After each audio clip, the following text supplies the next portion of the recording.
Bismillahirrahmanirrahim. Assalamualaikum warahmatullahi wabarakatuh. Alhamdulillahirabbil alamin wassalatu wassalamu ala asyrafil anbiya'i wal mursalin sayyidina Muhammadin wa ala alihi wa sahbihi wa man tabi'ahum bi ihsan ila yaumiddin. Tsumma amma ba'd. Masyiral muslimin jamaah salat subuh yang dimuliakan Allah Subhanahu wa taala. Saum Ramadan, puasa Ramadan sebagaimana yang sudah kita ketahui bersama adalah hukumnya wajib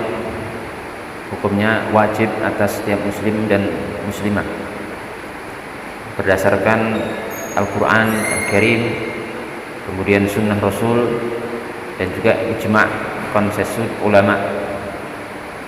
Dan puasa Ramadan ini yang hukumnya wajib itu merupakan atau termasuk daripada ma'lum minad din bid-darurah, termasuk perkara yang telah pasti diketahui oleh setiap muslim, hukum wajibnya ini, baik ulamanya atau orang awamnya. Oleh karena itu, jika ada seorang muslim, seorang mukmin yang kemudian dia ini menolak atau mengingkari, ini jahid, maksudnya menolak mengingkari kewajiban puasa Ramadan, maka dia kufur. Kalau sampai mengingkari kewajiban puasa Ramadan, maka hukumnya apa? Kufur. Ya, murtad, keluar daripada Islam. Kalau mengingkari. Adapun kalau dia masih meyakini puasa Ramadan itu wajib, hanya saja dia enggan berpuasa, maka jatuhnya fasik, bukan tidak sampai kafir, jatuhnya fasik. Fasik itu bagaimana? Fasik itu seorang yang murtakibun lil kabirah, melakukan dosa besar, itu fasik namanya. Itu kalau masih meyakini. Kalau kami perhatikan, rata-rata umat Islam yang tidak puasa bulan Ramadan itu biasanya masih meyakini hukum puasa Ramadan itu wajib, tapi dia enggan untuk puasa. Kalau seperti ini maka hukumnya fasik, ya, tidak sampai kafir. Yang sudah kafir itu ketika sampai menolak terang-terangan, menentang dan tidak meyakini lagi hukum puasa Ramadan itu wajib. Itu baru murtad atau keluar daripada Islam. Dikecualikan dua golongan yang tidak termasuk dalam hukum ini. Pertama adalah seorang yang memang benar-benar belum tahu hukum puasa Ramadan, karena dia itu nasya'a bibadiyatin ba'idah anil ulama, karena dia ini tinggal di satu tempat terpencil sekali yang jauh dari para ulama. Cuma tahu Islam, dia cuma tahu syahadat, muslim, mukmin, tahu, tapi rinciannya tidak tahu. Karena dia tinggal jauh sekali di tempat yang sangat terpencil, sangat primitif, tidak pernah kumpul ulama, nggak pernah ada akses untuk ilmu, baik internet tidak ada, buku juga tidak ada, dan sebagainya. Maka seperti ini, kalau dia sampai tidak puasa atau menolak karena nggak ngerti sama sekali, maka tidak sampai kufur, ya. Jadi mungkin kan masih ada, ya, sebagian saudara-saudara kita yang mungkin domisilinya seperti ini, ya, suku-suku primitif yang mungkin dia Islam, masuk Islam, tapi nggak ngerti isinya Islam itu apa. Taunya cuma Islam itu isinya syahadah, asyhadu an la ilaha illallah wa asyhadu anna muhammadar rasulullah. Kalau seperti ini diberikan keringanan atau dispensasi, rukhsah. Golongan kedua yang dikecualikan adalah seorang yang baru saja masuk Islam, mu'allaf, ya, qarib ahdil bil Islam. Jadi dia baru saja masuk Islam, baru syahadat, mu'allaf. awalnya non muslim itu banyak, misal Nasrani dan sebagainya, baru saja masuk Islam, syahadat taunya Islam, dia baru syahadat, belum tahu sama sekali apa isi Islam, rukun Islam apa saja belum tahu dan sebagainya, rukun iman apa saja belum tahu, taunya baru syahadat. Maka seperti ini juga diberikan uzur, diberikan keringanan ataupun rukhsah, dispensasi terhadap pemberlakuan hukum yang sudah kami jelaskan sebelumnya tadi. Jadi memang harus pilih-pilih, harus memang detail ketika menjatuhkan hukum kepada sesama muslim, Mbak. Karena kalau kita meleset menghukumi orang Islam dengan kafir tapi ternyata tidak kafir, hukum itu akan balik kepada kita. Makanya hukum yang paling berat itu termasuk hukum seperti itu, mengkafirkan seorang muslim itu berat sekali. Man qala li akhihi ya kafiru faqad ba'a biha ahaduhuma. Jadi kalau ada seorang muslim yang menyatakan kepada saudaranya wahai kafir, maka hukum itu akan kembali kepada salah satu dari keduanya. Kalau tidak terbukti kepada yang dituduh, maka akan kembali kepada yang menuduh.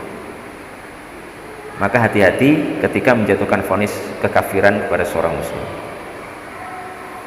Lah, hukum wajib tadi jelas ditunjukkan seperti misalnya dalam surah Al-Baqarah ayat 183 ya, yang sudah kita hafal bersama, apalagi ini bulan Ramadan sering dilantunkan oleh para khatib, para penceramah, ya ayyuhalladzina amanu kutiba alaikumusiyam kama kutiba alal ladzina min qablikum la'allakum tattaquna ayyaman ma'dudat ila akhir ayat. Dan para ulama sepakat dari semuanya, 4 mazhab Hanafiyah, Malikiyah, Syafi'iyah wal Hanabilah akan wajibnya puasa Ramadan ini. Kalau disimpulkan jamaah sekalian, puasa Ramadan itu wajib. Ini kita detailkan sedikit ya, kita lebih detailkan sedikit. Puasa Ramadan itu wajib kepada seorang muslim yang punya 4 syarat. Kalau saya bahasakan lagi, syarat wajibnya puasa Ramadan. Nanti ada sedikit yang berbeda, ada syarat sahnya puasa Ramadan. Itu 2 hal berbeda, Pak. Nanti kita jelaskan lain waktu insyaallah. Sekarang kita bahas dulu syarat wajibnya puasa. Siapakah yang wajib puasa Ramadan? Syaratnya apa saja? Itu ada 4. Pertama, al-Islam. Dia harus muslim. Maka non muslim tidak wajib puasa Ramadan. Dan seandainya puasa pun tidak sah. Wajib puasa Ramadan itu harus syarat pertama muslim, al-Islam. Ya. Kemudian syarat kedua yang wajib puasa Ramadan itu adalah syaratnya al-bulugh. Seorang muslim yang sudah baligh. Kalau diterjemahkan baligh itu dewasa. Tapi sebenarnya itu kurang detail. Kalau baligh itu kita terjemahkan dewasa, itu kalau dari tinjauan fikih itu kurang detail sebenarnya. Tidak sekedar dewasa begitu. Tanda orang baligh itu apa? Ingat-ingat tandanya ada 3. Tandanya ada 3, ini harus kita pahami. Kalau kita punya anak-anak ya, anak-anak laki-laki atau perempuan, itu nanti kalau sudah baligh harus paham bapaknya, ibunya harus paham anak saya sudah dewasa belum. Karena kalau sudah dewasa, sudah baligh, itu sudah terkena kewajiban-kewajiban agama. Jangan sampai kita nggak paham.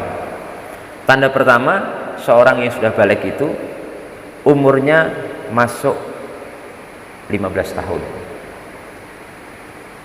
Jadi dari 3 tanda ini nggak harus semua muncul, Pak. Cukup salah satu, maka orang itu sudah dikatakan baligh. Pertama, umurnya masuk usia berapa? 15 tahun. Untuk laki-laki, perempuan sama. Kalau misalkan anak kita kok umurnya sudah 15 tahun, ya sudah baligh. Walaupun mungkin tanda kedua, 3 nggak ada, tapi sudah punya umur 15 tahun, maka sudah baligh. Ini sudah dewasa, sudah wajib ini.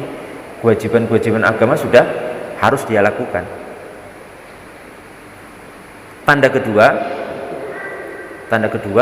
itu sudah ihtilam. Ihtilam mimpi basah. Artinya dia sudah bermimpi dengan sesuatu hal yang dia lihat di mimpinya, kemudian menyebabkan air maninya keluar. Itu namanya ihtilam, mimpi basah. Dalam tinjauan fikih itu merupakan salah satu tanda seorang anak telah balik atau dewasa. Paham sampai sini? Paham ya? Kemudian ketiga ini khusus perempuan, yaitu sudah haid, sudah datang bulan, sudah haid. Kalau perempuan ini khusus sudah haid, sudah datang bulan, maka dia sudah balighah, sudah dewasa. Jadi misalkan ada anak kita, anak perempuan itu baru umur 10 tahun kok sudah datang bulan, ya sudah balik itu. Walaupun umurnya baru 10 tahun. Karena dia sudah punya tanda ini, Pak. Karena memang sudah kami sebutkan tadi, 3 tanda ini tidak harus ada semua, cukup salah satu. Ada anak kita umur 12 tahun kok sudah ihtilam, sudah mimpi basah, padahal umurnya baru 12, ya sudah balik. Begitu. Jadi ini penting sekali untuk kita pahami bersama. Kalau sudah ada salah satu dari 3 tanda ini, maka dia wajib untuk melaksanakan kewajiban-kewajiban syariat semuanya. Yang hukumnya wajib itu jadi wajib harus, yang sebelum itu tidak wajib. Tapi kalau sudah masuk ini sudah wajib karena sudah balik. Jadi mohon untuk para orang tua benar-benar mengawasi anaknya, kapan anak saya sudah balik atau belum. Jangan sampai misalkan sudah balik 1 bulan baru ketahuan, berarti selama 1 bulan dia meninggalkan kewajiban-kewajiban agama, sholat, atau kalau pas Ramadan berarti nggak puasa selama sebulan, ya kan? Ini berat sekali, berat. Karena nanti harus mengqadha, harus membayar, harus dibayar yang dia tinggalkan dari itu. Kemudian syarat ketiga seorang wajib puasa itu al-aqlu, harus berakal. Berakal dalam arti tidak gila. Maka orang gila itu tidak wajib puasa walaupun dia muslim. Walaupun dia sudah balik, sudah dewasa, kalau akalnya tidak berfungsi dengan baik, maka dia tidak wajib puasa Ramadan. Orang gila. Dan nanti akan masuk dalam makna berakal ini. Yang tidak wajib itu selain orang gila, orang yang kehilangan akal secara temporer, dalam waktu tertentu saja, enggak selamanya. Misalkan nanti ada orang kecelakaan, tabrakan keras, kemudian koma, dia koma tidak sadar selama misalkan 1 bulan penuh, dan ternyata kecelakaannya itu di awal Ramadan, dia siuman baru setelah keluar Ramadan. Bagaimana hukum orang seperti ini? Tidak wajib puasa, karena waktu itu dia kehilangan akal, dikiaskan, dianalogikan seperti orang gila, nggak punya akal sama sekali, ya. Dia tidak wajib puasa. Nanti kalau keluar Ramadan dia nggak wajib mengqadha, karena waktu Ramadan dia kehilangan sifat sebagai seorang mukallaf. Yang wajib itu kan harus berakal, Pak. Sementara ketika koma itu dia tidak berakal, akalnya hilang. Maka orang koma itu mau kita injak, misalnya mau kita bunuh, mau kita ledeki, apapun dia nggak berfungsi, akalnya nggak berfungsi sama sekali. Pas siuman pun dia nggak ingat apa-apa, maka ini tidak wajib puasa. Maka nanti ketika kita mendapatkan kasus-kasus, ya, ada orang tabrakan 7 hari tidak sadar, koma dia 7 hari. Loh, sholatnya bagaimana? Harus apa, ganti atau tidak? Nah ini kalau kita paham ilmunya, kita nggak akan kebingungan. Berarti kalau ada orang koma 7 hari 7 malam tidak sadar, nggak siuman sama sekali, sholatnya bagaimana berarti selama 7 hari itu? Udah kok diam teman? Sholatnya bagaimana? Sudah tadi diteraskan. Wajib nggak dia sholat waktu koma itu? Nggak wajib, karena dia tidak mukallaf, Pak. Mukallaf itu harus berakal, balik dan berakal. Dia balik tapi kehilangan akal. Maka ketika siuman 7 hari 7 malam itu dia tidak wajib mengganti sholatnya selama 7 hari full itu, karena dia nggak punya akal. Karena syarat kewajiban itu harus berakal. Kemudian yang terakhir, yang keempat, syarat seorang wajib puasa itu adalah al-qudratu ala shaumi. Dia harus mampu untuk puasa, mampu punya kudrah, mampu kemampuan untuk puasa. Yang wajib itu yang mampu. Yang nggak mampu, misalkan dari sisi kesehatan, dia itu pas Ramadan sakit keras sekali. Yang sakit ini ketika dia nanti nekat berpuasa akan menyebabkan adanya masyaqqatun azimah, kesusahan yang sangat berat sekali yang akan menimpa dia, yang mungkin penyakitnya tambah parah atau bahkan maaf bisa mengarah kepada kematian. Maka orang ini tidak wajib puasa, tapi wajib mengqadha, wajib membayar ketika di luar bulan Ramadan. Paham ya intinya ya? Wajib mengqadha nanti di luar Ramadan sesuai jumlah hari yang ditinggalkan. Kemudian kedua, orang yang dianggap tidak punya kemampuan itu tadi adalah termasuk musafir. Musafir itu tidak wajib puasa. Nanti akan kita jelaskan di pertemuan selanjutnya. Itu musafir yang tidak wajib puasa itu syaratnya perjalanannya itu paling tidak 4 barid. 4 barid itu kalau dikonversi dengan kilometer itu kurang lebih 83 kilometer koma sekian. Minimal harus 83 kilometer koma sekian baru tidak wajib puasa musafir itu. Jadi kalau cuma sini ke sana bukan musafir, Pak. Itu cuma jalan-jalan aja. Jadi harus minimal berapa? 83,5 km. Dulu ada yang memahami gini musafir itu. Kesalahan maksudnya. Musafir itu kalau kita sudah pergi dari rumah kita, terus rumah kita sudah tidak kelihatan, berarti itu musafir. Jadi ke tetangga desa itu sudah musafir katanya. Ini salah. Ini menunjukkan memahami dalil, memahami syariat itu harus lewat tangga para ulama. Jangan sampai kita cuma pergi ke tetangga kita, tetangga desa lompat kali, lompat sungai, rumah kita sudah nggak kelihatan, wah kita sudah musafir, akhirnya nggak puasa. Ini keliru. Harus minimal berapa? 83, sekian kilometer. Kalau mau dibulatkan lebih aman ya 84 kilometer lah. Syarat kedua, safarnya itu harus safaran mubahan, safar yang tujuannya mubah.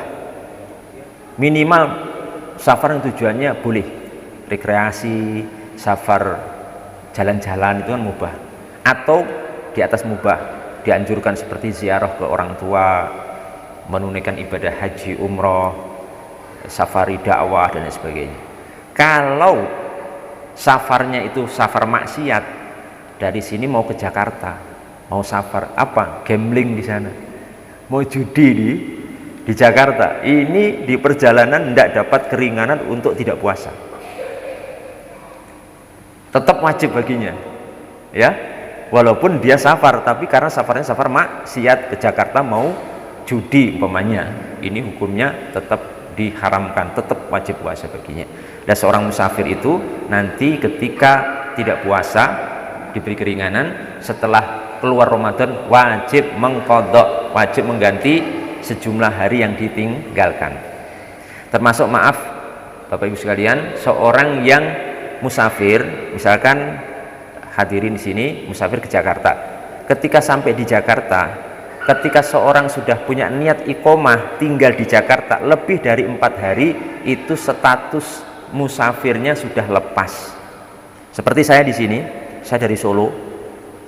Di sini tiba di sini saya punya niat untuk iqomah tinggal di sini lebih dari 4 hari. Insya Allah sebulan. Maka di sini saya pas di sini ini status musafir saya sudah hilang. Tetap wajib bagi saya untuk apa? Puasa. Jangan sampai nanti di sini sebulan nggak puasa. Itu keliru. Jadi pahami ya. Karena dulu waktu saya di Yaman waktu belajar di Yaman itu ada orang Sudan, Pak. Ada orang Sudan, ketika di Yaman kan belajar bertahun-tahun. Dia punya pendapat aneh, nyeleneh. Kenapa? Selama saya belum pulang ke negara saya, berarti saya musafir terus. Maka di Yaman itu nggak pernah sholat sunnah, Pak. Kenapa? Dia, saya musafir. 4-5 tahun itu nggak pernah sholat sunnah. Rawatib, ba'diyah, qobliyah, sholat wajib itu nggak pernah. Kenapa? Saya musafir. Wah, ini kacau ini. Ya, hati-hati. Makanya pemahaman-pemahaman beragama itu beraneka macam. Harus ditimbang dengan dalil dan harus ditimbang dengan pemahaman para ulama. Jadi kalau kita musafir ke satu kota, satu daerah, dan sampai di situ kita niat untuk tinggal lebih dari 4 hari, wajib apa? Puasa, karena status safar, status musafir kita sudah hilang dengan niat itu. Seperti saya contohkan diri saya di sini, karena saya punya niat tinggal 1 bulan di sini, maka saya sudah bukan musafir di tempat ini. Kalau di jalan, dalam perjalanan kemarin masih musafir, pas di sini sudah niat iqamah tinggal lebih dari 4 hari, maka status saya sudah bukan musafir, namanya mukim. Namanya apa? Mukim, bukan musafir lagi. Nanti insya Allah lain waktu saya jelaskan bedanya musafir, mukim dengan mustaitinun. Itu beda semua. Kalau mustaitinun itu warga asli tempat itu. Jadi bapak ini, bapak-bapak, ibu-ibu jamaah ini namanya mustaitinun, Pak. Warga asli penduduk tempat ini, daerah ini. Kalau saya bukan mustaitinun tapi mukim. Mukim. Beda kalau saya ke sini cuma sehari 2 hari, nggak punya niat tinggal di sini lebih 4 hari, namanya saya apa? Musafir. Bisa dipahami jamaah sekalian? Nah, termasuk yang tidak wajib puasa adalah seorang perempuan yang sedang haid dan nifas. Itu tidak wajib puasa, tapi nanti ketika keluar Ramadan wajib mengqadha daripada sejumlah hari yang ditinggalkan tersebut. Demikian yang bisa kami sampaikan pada kuliah subuh pagi hari ini, mudah-mudahan bermanfaat. Wabillahi taufiq wal hidayah wal afu minkum. Wassalamualaikum warahmatullahi wabarakatuh.